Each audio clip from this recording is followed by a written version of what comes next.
polo padre Patiño. El hoxe ten unha misión que é aprender a nadar. Está na piscina de Ordes.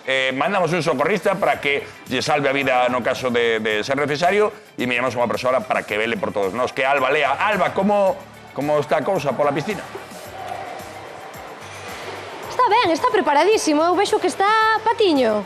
Xa estás cos teus patiños, nunca mellor dito. Que tal? Buenas tardes. Xa estás para empezar a nadar? A ver se aprendo a nadar dunha vez, que senón non pode ser. A ver, a 68 anos teño que aprender algunha vez. Ora son, Roberto Barcala, socorrista que lle vas a botar unha man. Está ben preparado? Vamos a intentar. Ten que facer dúas cousas. A primeira, fora esos manguitos. Isto... Pero se non sabe nadar, non será mellor que os leve? Isto é unha falsa sensación de seguridade. Isto fora. Non vexo moi confiado, A segunda cousa, sabe rezar? Espero que sí, a miña maneira. Pois para isto non che vai servir para nada. Vouche dar un aparato que che vai axudar a nadar. Pero, Roberto, vamos a deixar ao padre Patiño que aprenda a nadar sen manguitos? Con un churro. Vamos a axudarlle un pouco de flotación, con un pouco de flotación.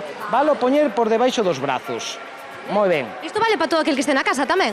Bueno, sempre que hai alguén que este supervisando e a distancia dun brazo, vale? Para que lle vale o churro? Para que lle axude e lle dé confianza na flotación. Entonces, Patiño, escoítame, o primeiro que vamos a facer é coller confianza, Non vamos a empezar a... Bueno, xa sei que non a tes agora mismo. Despaciño. Entonces, vamos a empezar a desplazarnos coas mans e pouco a pouco vamos levantando os pés, como dando saltiños. A ver, proba aí. Vamos a ver. 1, 2, 3. Vamos, padre Patiño aí. Bueno, ben, que tal lo está facendo? Bueno, está empezando, necesita mejorar, pero vamos a conseguir que cada vez lo haga mejor. Non ten que subir un pouquiño o cu? As pernas como ten que facer? O primeiro é que él se vaya familiarizando co medio. O sea, non empezamos a nadar directamente, ten que primeiro familiarizarse.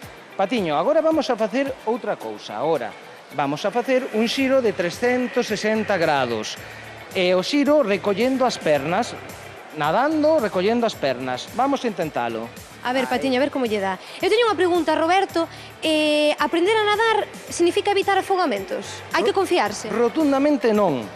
Aprender a nadar é algo moi bo, pero non garantiza a prevención do afogamento, porque, por exemplo, aprender a nadar nunha piscina non che garantiza que domines, por exemplo, a natación nun río ou nunha corrente de resaca no mar. Deu un xiro? Pois... Patiño, xiraches de todo? Xiraches de todo? Que tal te ves? Como te ves? Moi ben.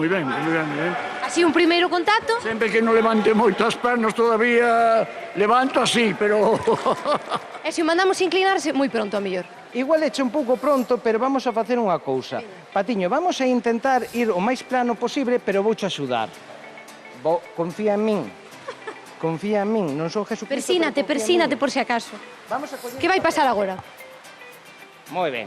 E agora vas a agarrarte pouco a pouco e vas a intentar poñer como Superman. Veña, pouco a pouco. As pernas que fai? Pero as perniñas, mira.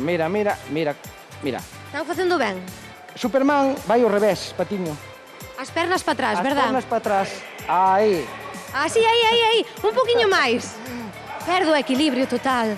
Por eso é moi importante que cando alguén está aprendendo a nadar, agárrate tranquilo, ponte de pé normal, Patiño. Moi ben. Cando alguén está aprendendo a nadar, o máis importante é, primeiro, ter moita paciencia. Segundo, entender que se ten que familiarizar co medio.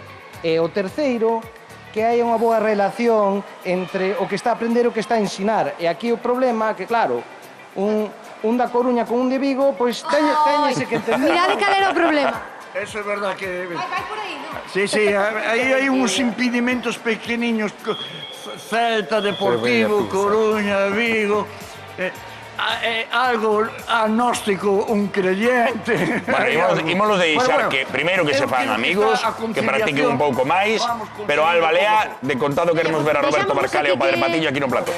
Perfecto. Vamos a seguir nós. Venga, que sigan, claro que sí. Aí vai. Ponlle ganas, que é o importante, Poñe gana Roberto, padre Patiño agárrase a... Porque ten medo, porque te arrastra un trauma, xa sabedes que tivo un momento crítico nunha piscina que casi afoga, estando de misionero en Ibiza. Hoxe estivo nos contando que estivo de misionero en Ibiza unha mentira, temporada. todo No, seguro que non. Ten unha vida ben Patiño é interesante. completamente inútil, menos mal que cura, non ten que facer nada, pero...